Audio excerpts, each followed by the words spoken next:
Yo, what is good, YouTube, and welcome back to another JC2K video. In today's video, we're going to be ranking every in-game card that is currently available in NBA 2K23 MyTEAM from worst to best. Currently, we have 16 in-game cards available in MyTEAM, and over the next few weeks, we're going to get a ton of in-games. But I think this is a great time to rank the in-games that are currently available. And yes, I am fully aware that all in-game cards have the exact same SIGs, exact same animations, exact same stats and badges, of course, being in-game cards. So they're all basically the same card, just with different player skins and different heights. A couple of them are left-handed, but that doesn't make a huge difference, although it does actually make a little bit of a difference in my opinion.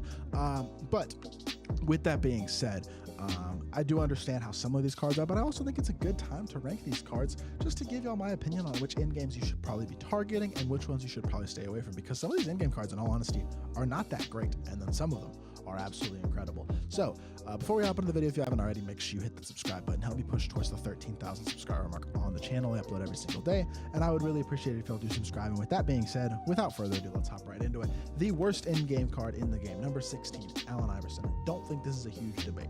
At 6 foot with a 6'3" wingspan, that's really small. Really small. Of course, I'm not even going to go over stats, badges, and animations, while I will go over them for AI because he's the first in-game, just in case there's a chance you don't know all the in-game animations.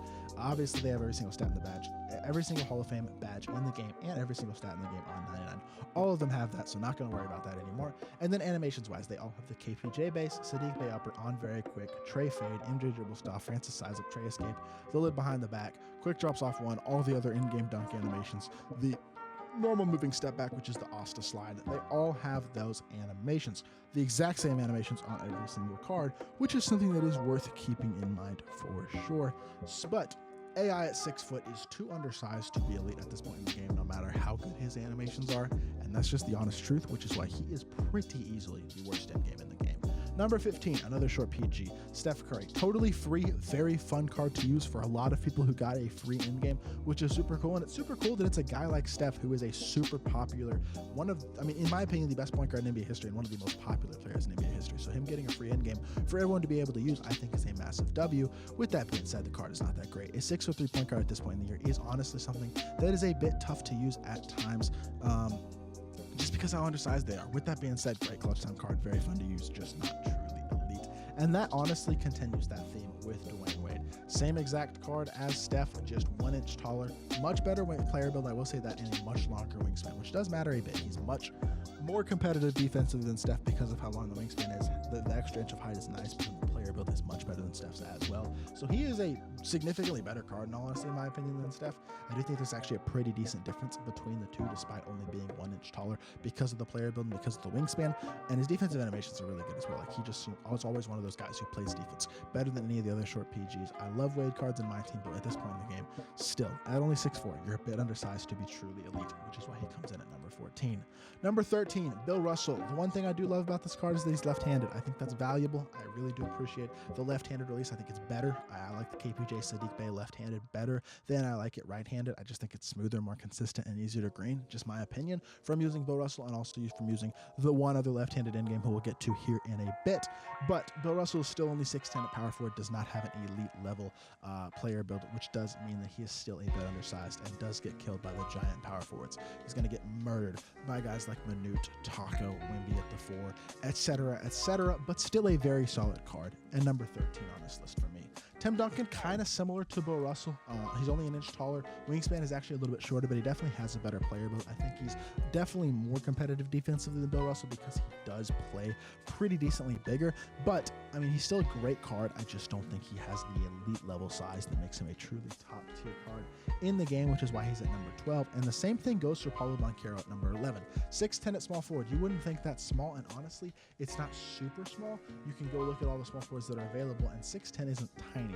But when you compare him to Wemby at 7'5", and then Bol Bol at 7'2", Chet Holmgren at 7'1", those types of guys, the small forward position, he struggles defensively against those guys because 6'10" is not huge at that position at this point, especially going up against 7'2", 7'1", let alone 7'5". With Wemby, And that does make him not a top tier small forward. Those guys separate themselves from him a little bit because of how important height is. And for that reason, Paulo comes in at only number 11. Good card for sure, just not incredible.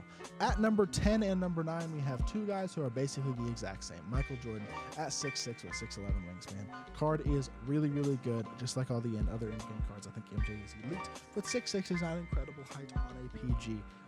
And that does matter a little bit. And the exact same thing can be said for Kobe Bryant, who I have at number 9. They're the same exact card. I mean, they're both 6'6" with 6'11" wingspan. The one thing that Kobe, I guess, kind of has over MJ is that he's 10 pounds heavier. Does that mean a ton? Not really, but I guess it's a slight advantage. And I like Kobe cards better than MJ cards in my team. I don't know why. Maybe it's something about the player build. I just have always liked them a little bit better. So I'm giving a tiny edge to Kobe. I have to put one above the other, but they're the same exact card. If you want to flip-flop them, you can 100% do that because they will do the exact same thing on the court.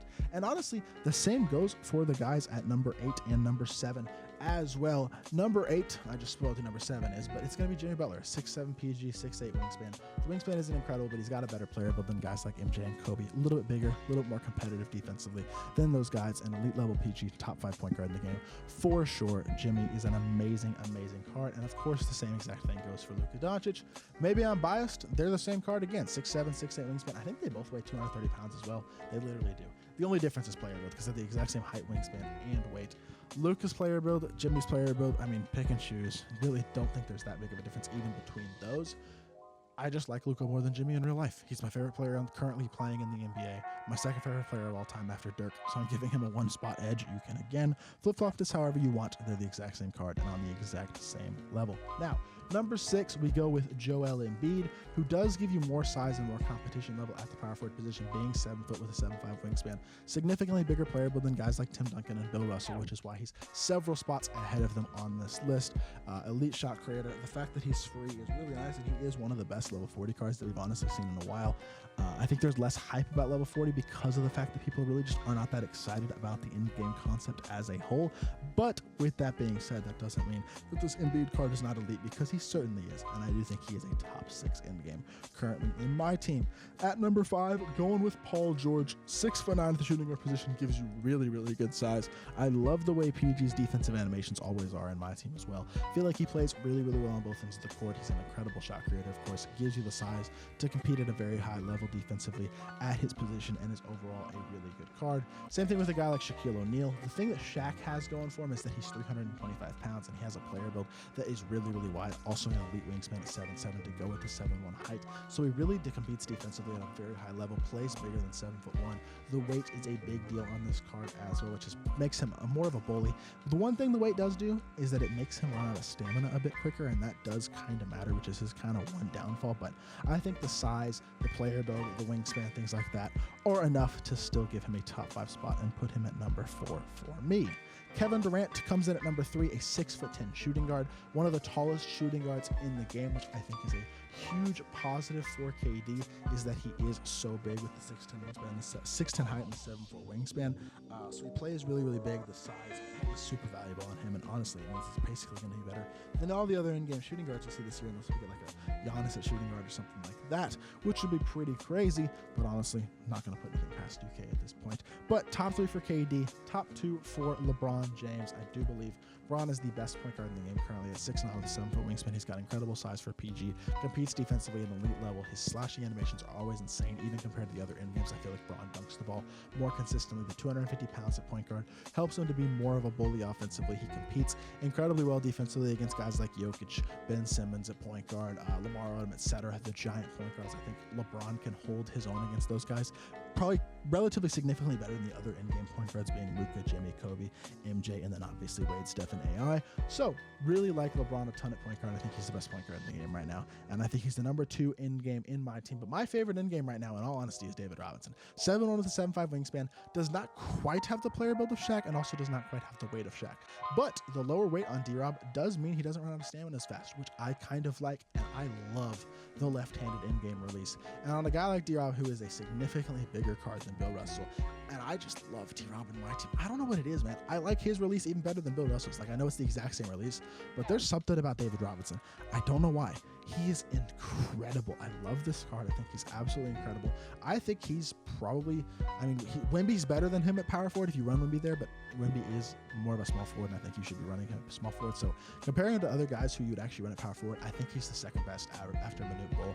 The only thing Manute has over him is being 7'7". He's such a mismatch. His size is incredible, and I love his release more than I like any of the other in-game releases. So for me, David Robinson is the best in-game in the game currently. So that is everybody who is out currently as an in-game card. Rashard Lewis is available, but not technically because there aren't enough cards in the game yet. He's the collector level card.